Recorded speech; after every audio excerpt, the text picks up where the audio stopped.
So thank you for joining me for another quick look through of issues 23 to 26. Again, late, but better late than never. So if you're a subscriber, you would have got the final gift, which was the paint brush set. So in this you get yourself a medium shade, a small layer, so very good for doing the details. This is very good for getting your shades spread out a lot more evenly, and then a large base brush as well. So this is great for doing larger models but not really terrain pieces. You've still got that massive dry brush that you can use to get cracking with issue 23. So having a look at the sprues, these are amazing and they are such a blast from the past. Now if any of you did collect Warhammer 40,000 back in the 90s, you recognise this instantly because this was in the beginner set. That's right, you actually got some terrain in the beginner set. I believe it was on the cover art you had the Black Templars and the Dark Elder. So I do remember having this, and I still got these pieces as well. So yeah, that's really cool. And then later on they sold it as a set but with these bits as well. So you got like a open ammo crate, again another one. This I'm not too sure, it's just a random platform so you could put the stuff on, and of course like a power cell of some sort.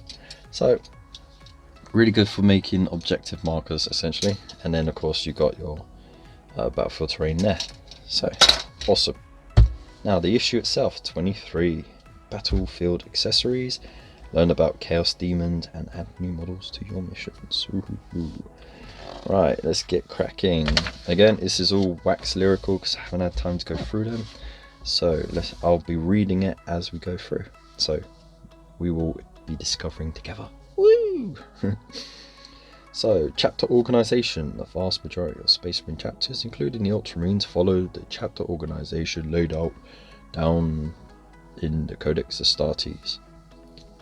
So you got a long-winded explanation, which we've kind of touched on in previous issues already, as to why, what and when the Codex Astartes is about and the organization within it. So here's the visual breakdown. So you have your armory, the reclusium, so chaplains.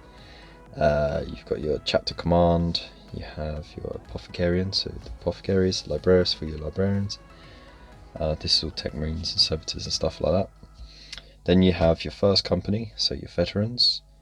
2 to 5 are your battle companies. No, these are companies that are set out to do a certain task in a certain area. They can be let to their own devices because they got everything that they need within the companies. And you have your reserve companies, so these will be put in place if they are needed to replace these companies. And then you have your 10th company, which is a scout company. So before becoming a fully fledged Space Marine, you get your organs and your surgeries done gradually. So you're essentially an acolyte going into a scout, and then from scout you can then be recruited into one of the companies as needed. Boom, done. Demons of Chaos. Excellent. I love this bit of artwork here. So there are a few things more terrifying than the demons of chaos. From the depths of the warp they come surging forth into reality to bring ruin and terror to real space.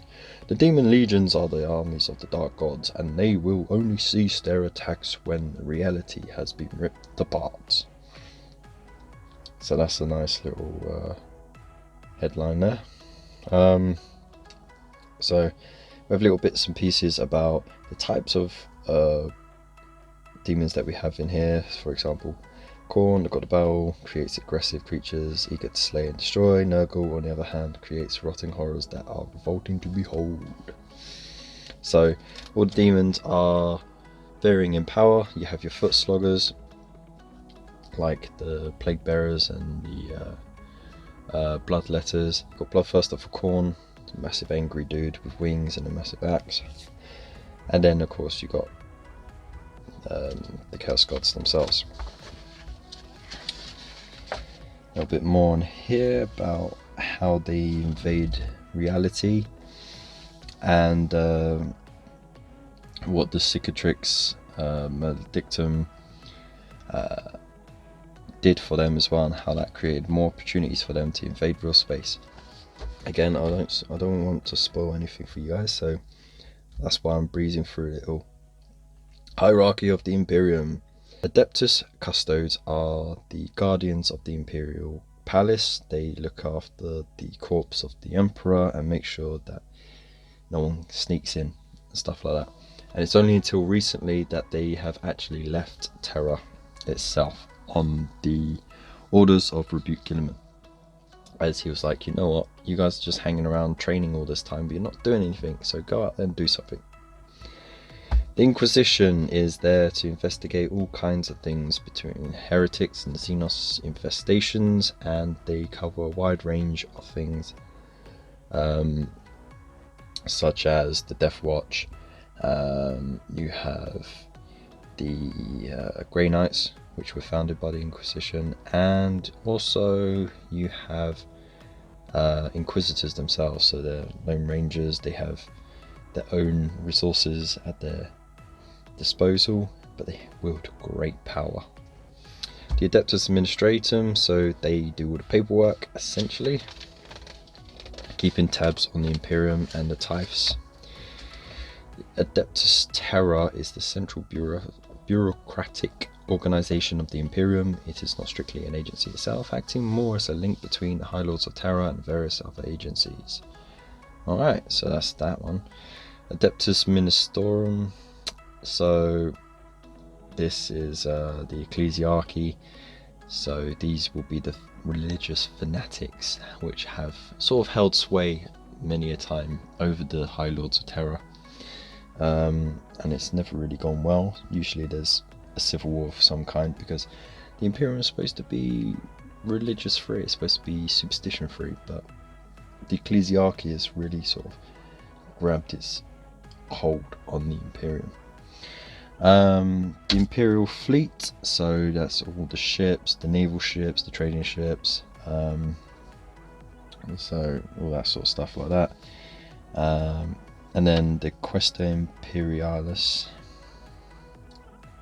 guided by a single noble pilot, an Imperial Knight is a giant armored walker.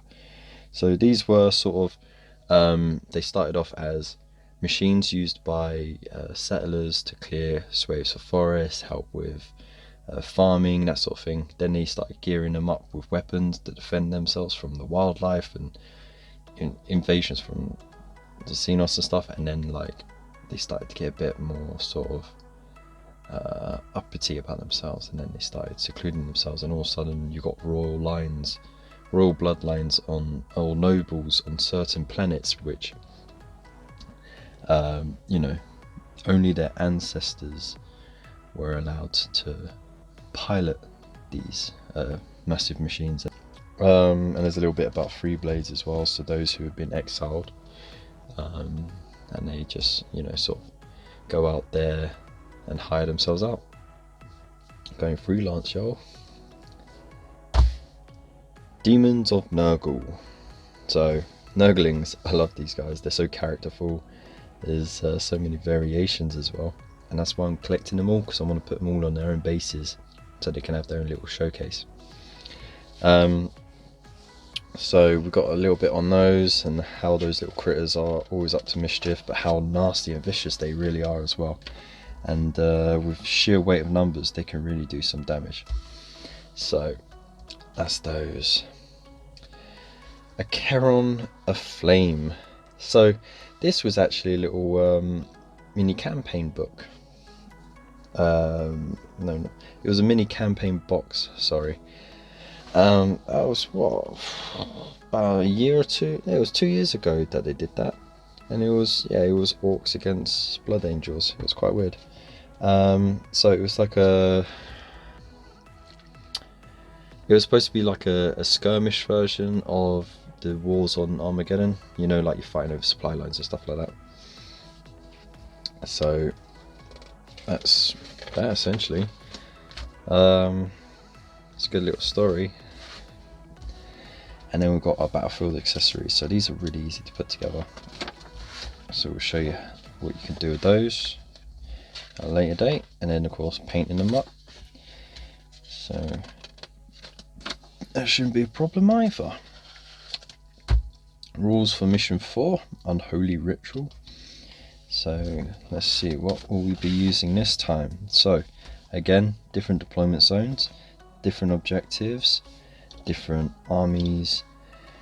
They are doing a good job here, and you get 2 of these missions in this shoot as well, so you're not going to be bored. You're going to have a lot to do in a week with the building, the painting and the gaming. There's a lot you can play around with. So enemy territory is this one. The little mission briefing, behind enemy lines. So the Space Marines enter from the map edge here, and that's the Death Guard deployment zone. Alright, so that's a pretty cool new way of doing it. Issue 24.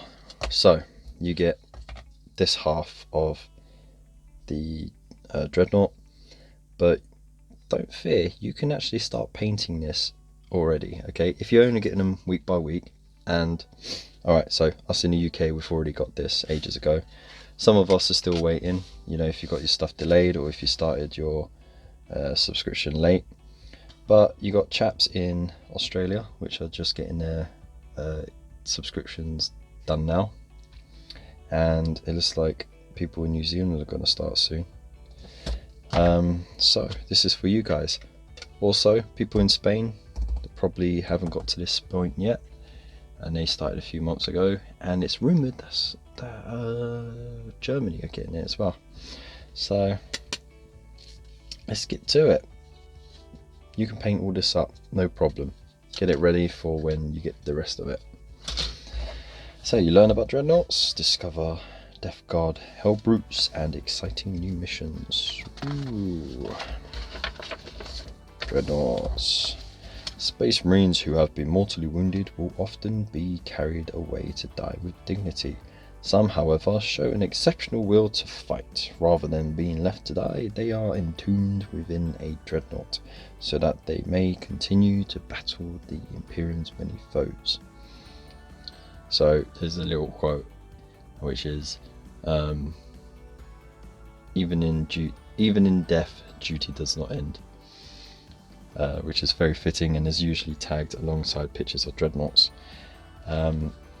So yeah, dreadnoughts are pretty cool, really tough, always got awesome firepower. The entombed Space Marine is kept in stasis until he's needed, and then when they want to deploy him, they just wake him up, shove him in the machine with the specific loadout that they need, so they can change the arms and that, and then they send him on his merry way. That's really cool. You got your venerable dreadnoughts as well. So these are dreadnoughts which are older than the rest of the machines, and they are more experienced. So they are really sort of, they're like the captains of the other dreadnoughts. You know, they showed the other dreadnoughts how to really be a proper dreadnought, essentially. Here we have Redemptor Dreadnought. So this is a newer class of dreadnought, thanks to the Primaris Marines. Primaris Space Marines are not the only new additions to the forces of the Adeptus Astartes. Redemptor Dreadnoughts are far larger, more powerful, and better designed than older types of dreadnought. Enemies are crushed to splinter bones and gore by these giant war machines. So more upgrades. So you got a bit on them. Got a little bit on the loadouts as well. We don't get this loadout because this is for the multi-part kit, and we have the easy to build kit. So it's okay. If you do get the multi-part kit, you can always use one of these if you're not using it on the other one. But you know, who wouldn't use this on the multi-part kit anyway? So, especially if you already got the easy to build bit, so get over that. Reinforcing bow, the Blood Angels chapter was almost completely destroyed in a cataclysmic battle with an alien invader. Many of the dreadnoughts have since been replaced with new Redemptor dreadnoughts. So, one of the things that the Blood Angels boasted a lot about was how many dreadnoughts they had. You could have like a whole army of dreadnoughts at one point, with a librarian dreadnought, a chaplain dreadnought, and you could just stomp around with a whole army of dreadnoughts. It was really crazy. So yeah, good on them for getting more. Of course, we've got the war gear.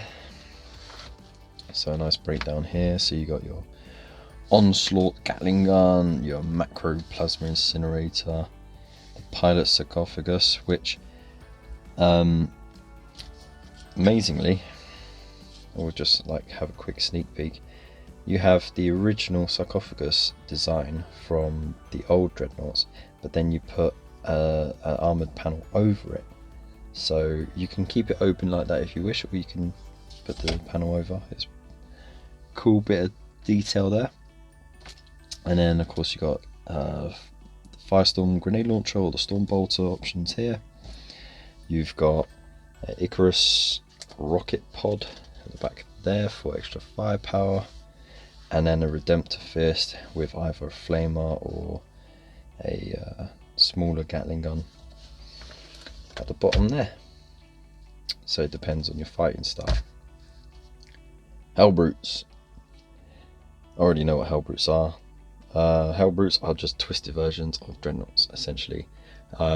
Instead of it being a fallen warrior, they shove some dude in there. I mean, it says a crippled Chaos Space Marine lies trapped inside, but half the time they just shove a random Chaos Marine in there. They trap him in it.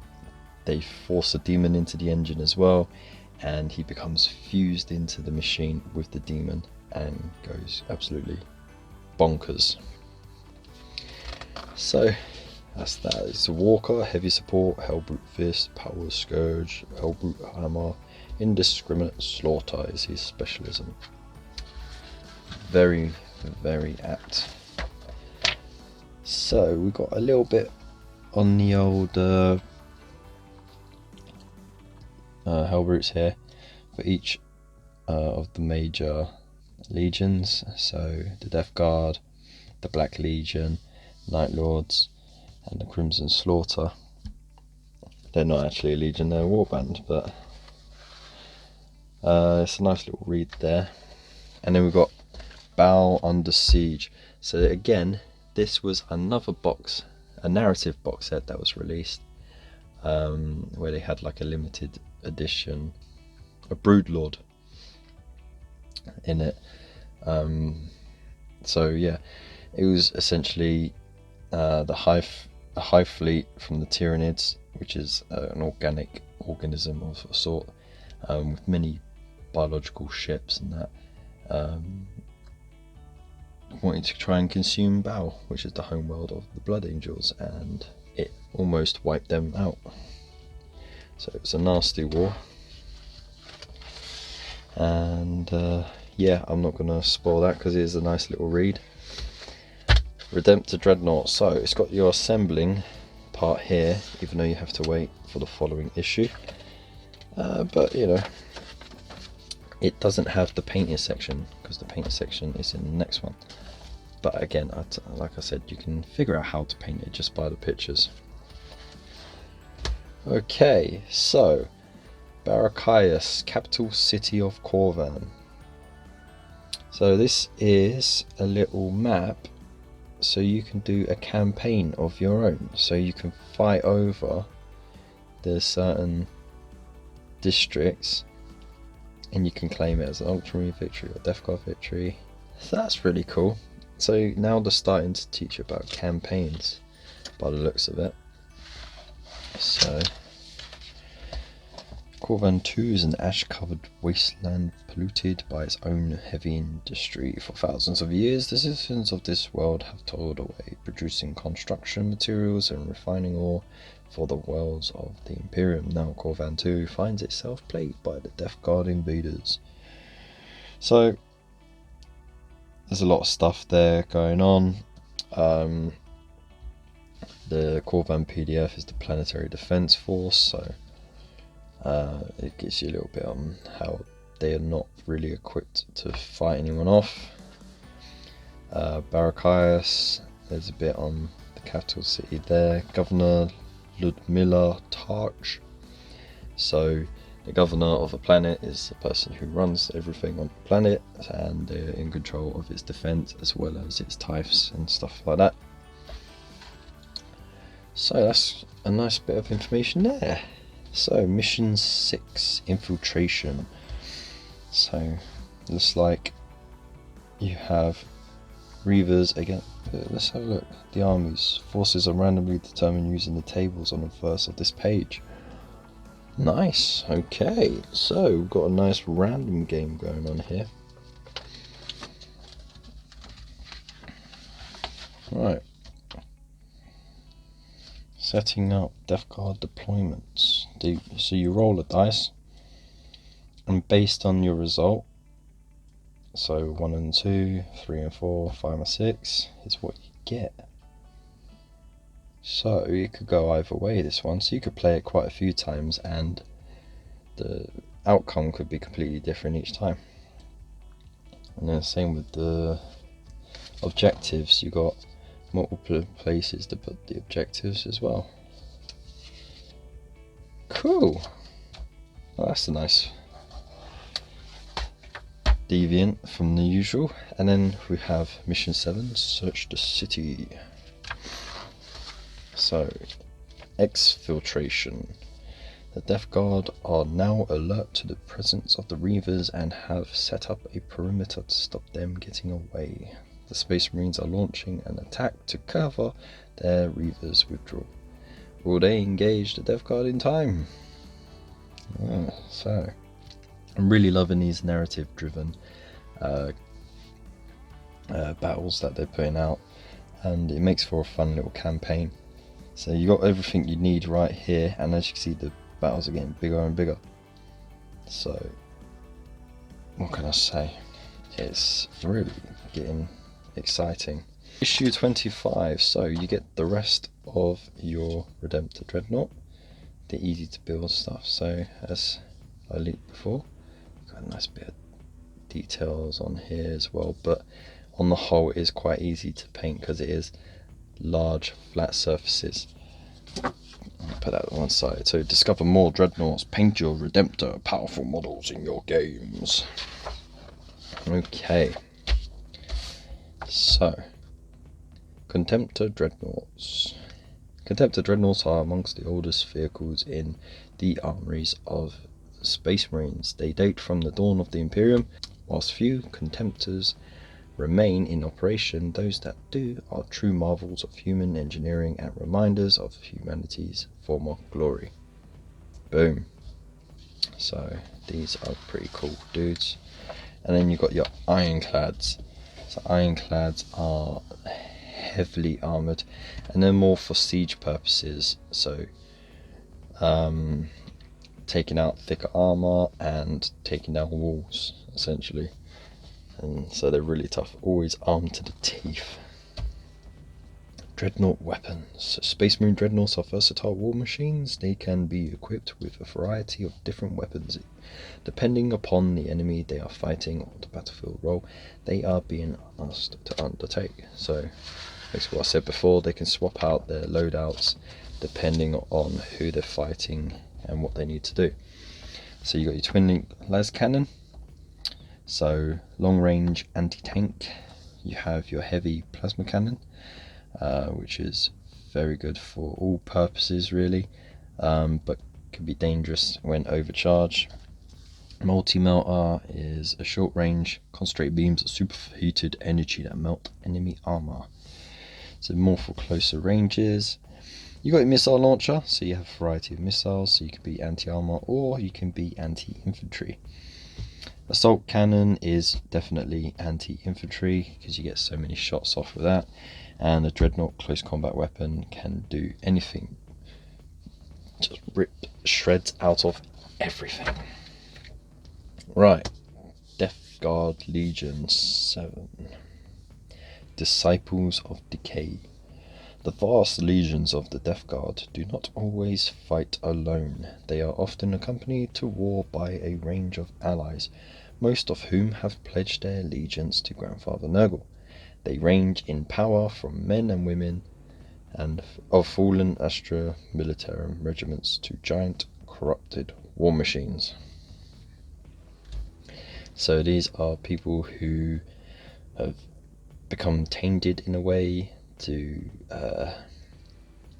the ways of Nurgle through sort of nefarious means, where the Death Guard have infiltrated and they've sort of gone, hey look, do you want these really cool traits? Do you want to live forever? Do you want to be pain free? Let's do it.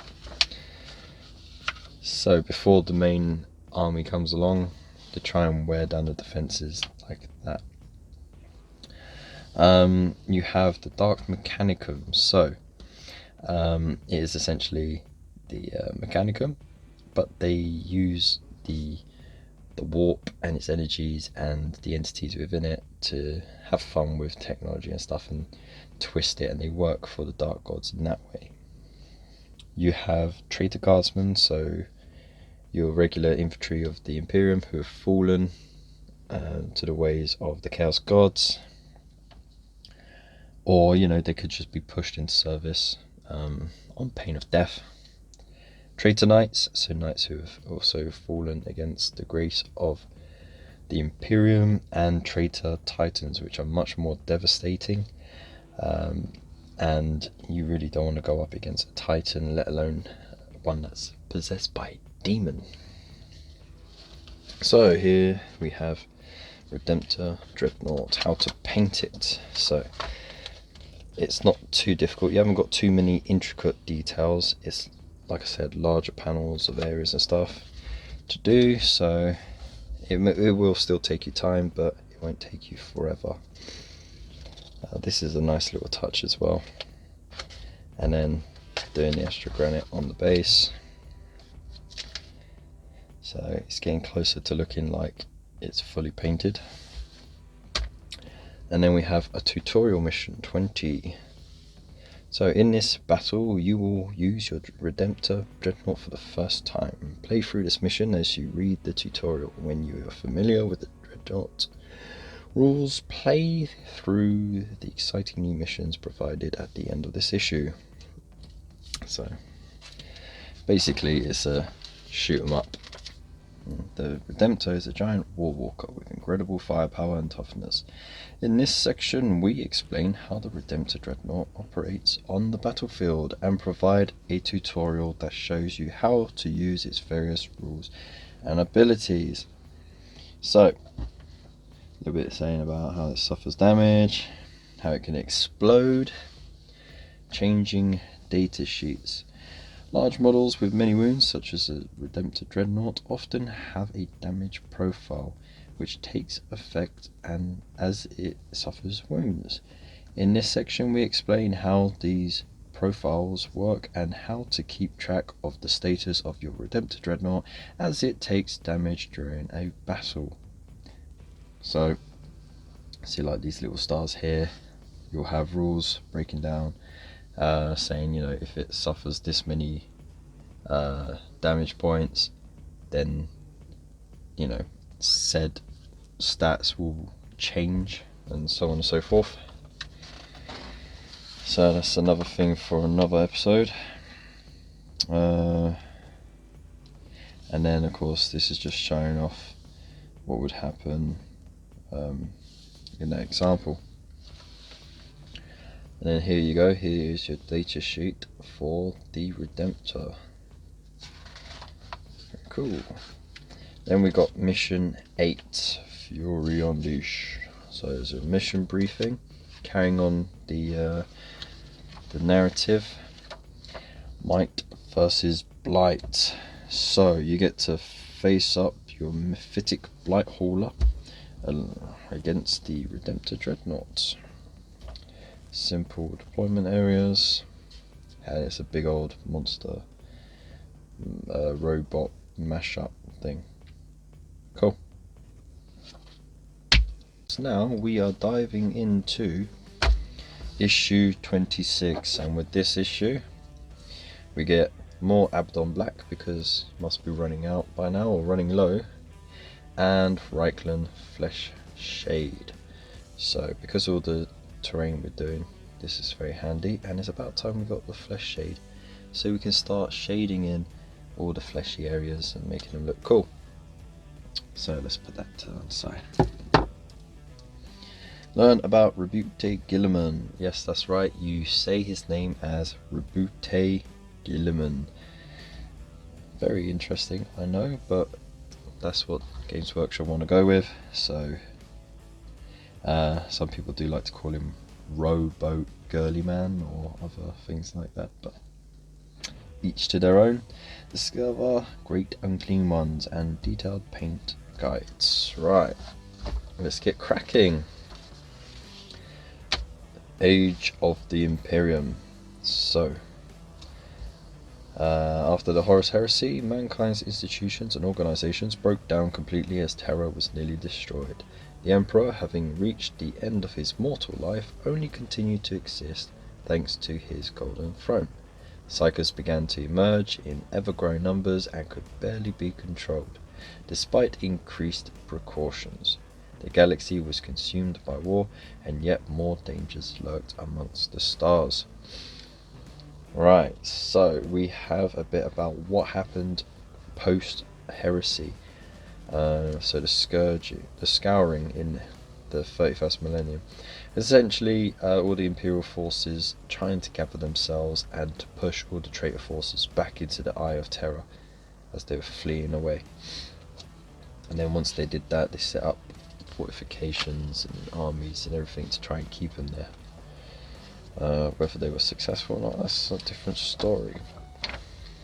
And then the 32nd millennium, the Imperium is still recovering. You gotta think it takes thousands of years to recover such an empire, and it starts getting picked off left, right and centre by all these various alien armies and enemies.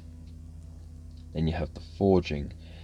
So that's sort of the turning point where all sort of rationale thinking and scientific discovery, the encouragement of, was sort of pushed aside in order to rein in control, and they used the imperial cult to do that by turning the Imperium into a religious empire.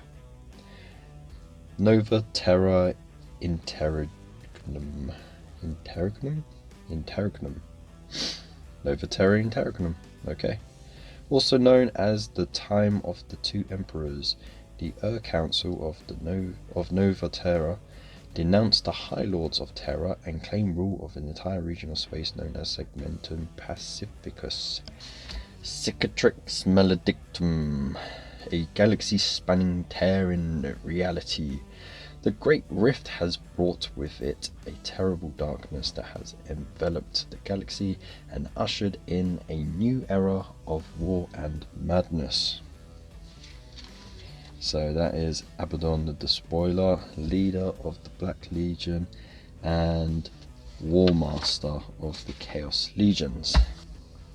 Here you have all of the warp storms that are going on now. Let's move on. The Great Unclean Ones. So these are a greater demon of Nurgle, and they are very twisted beings. To the eyes of a mortal, a Great Unclean One is perhaps the foulest of the many demonic servants of the Chaos Gods.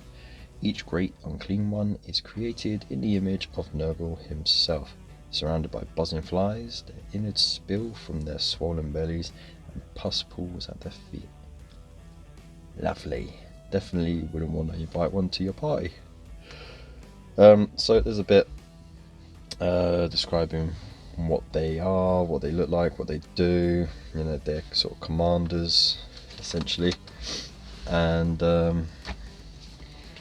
have a bit more here on the Great Demons of Nurgle. So this is a nice sort of little read, and this is a very sort of nice throwback to the Blanche years. So I have talked about Blanche before. He's the oldest running concept artist for Games Workshop, and a lot of what you see now in Games Workshop started from drawings that he did 30 years ago, so it is pretty cool. And then of course you got Demons of Legend. So there are some Great Unclean ones which are nefariously known, and their names are known galaxy wide. So that's a good little read there. Death Guard Possessed. Most worshippers of chaos seek power above all else, and the followers of the Death Guard are no different. Some Plague Marines choose to open their bodies to possession by demons of the warp, exchanging what remains of their humanity for the power that they can provide. So they essentially become fused with a demon, and they get all these awesome powers and everything, but their bodies twist and contort and mutate to fit the needs and the desires of the demon that is hosting the bodies. And it takes a lot of willpower in order to control that demon as well, because the demon's always trying to fight for control. So yeah, there you go again. There's a bit on possession and what happens to the Space Marines and the gifts that are given to them. There's a little read on Possessed Warriors there as well. Roboute Guilliman. So, Primarch of the Ultramarines, Roboute Guilliman may be the last surviving loyalist Primarch, a living remnant of his father's great legacy. Dismayed by the state of the galaxy, he leads mankind against the many foes that would tear the Imperium apart. Right, he is number 1 in the Space Marine Heroes. Primarch of the Ultramarines and Lord Commander of the Imperium. Service record: the Great Crusade, the Horus Heresy, the Scouring, the Indomitus Crusade. Specialisms: tactical mastermind, expert politician. He has to be remembered because his mini empire ruled over 500 worlds. So nice little bit of information on him, a mix of his history and his deeds and what he's up to now. So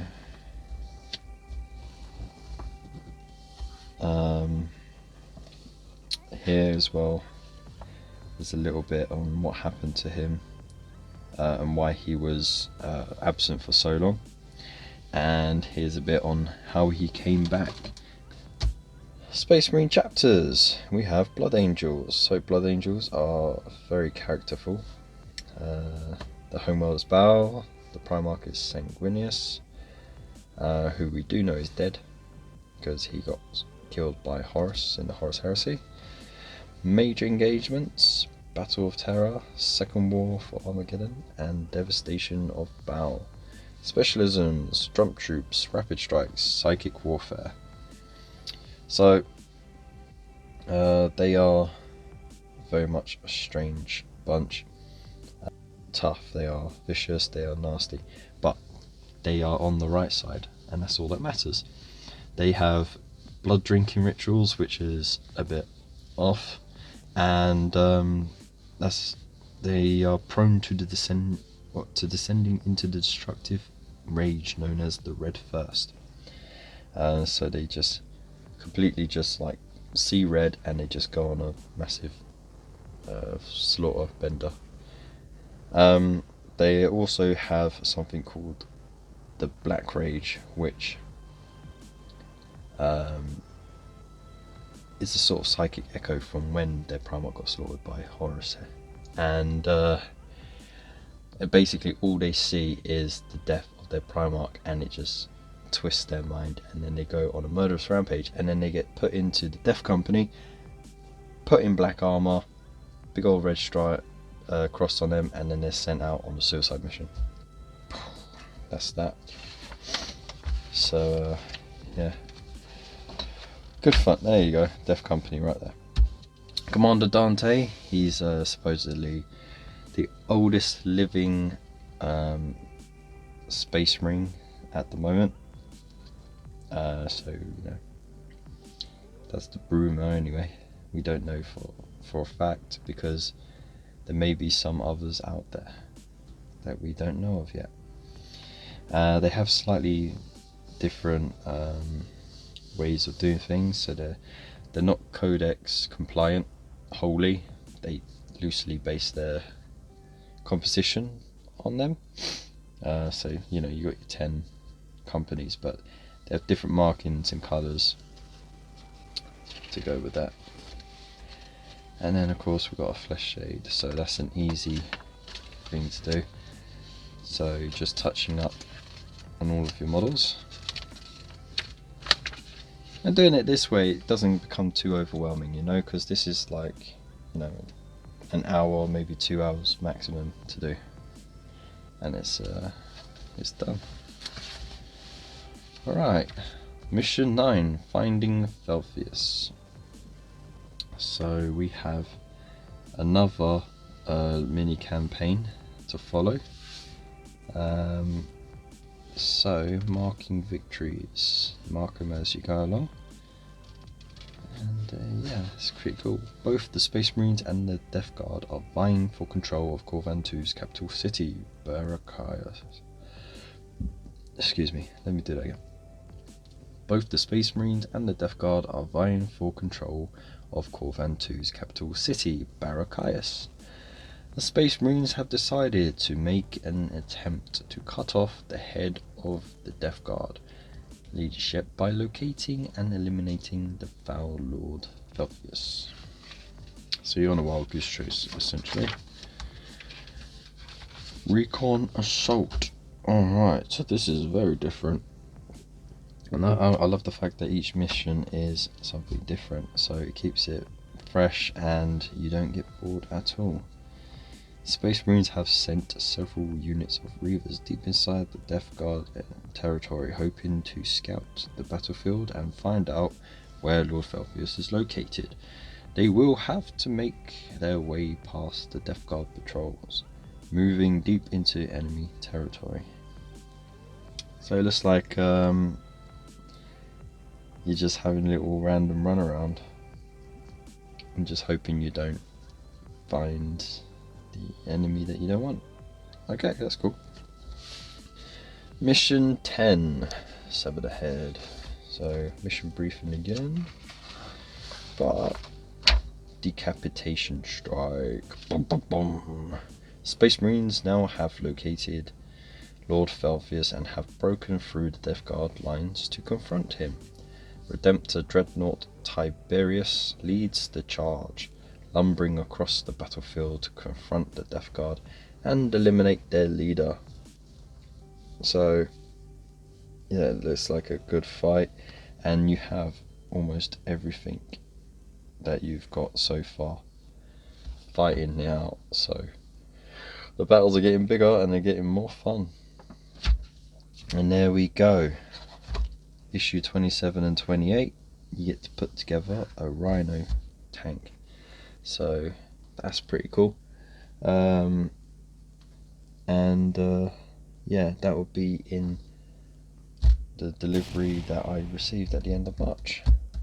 So we'll get to that at another time. So thank you again for joining me, and hope you enjoyed that. Ciao.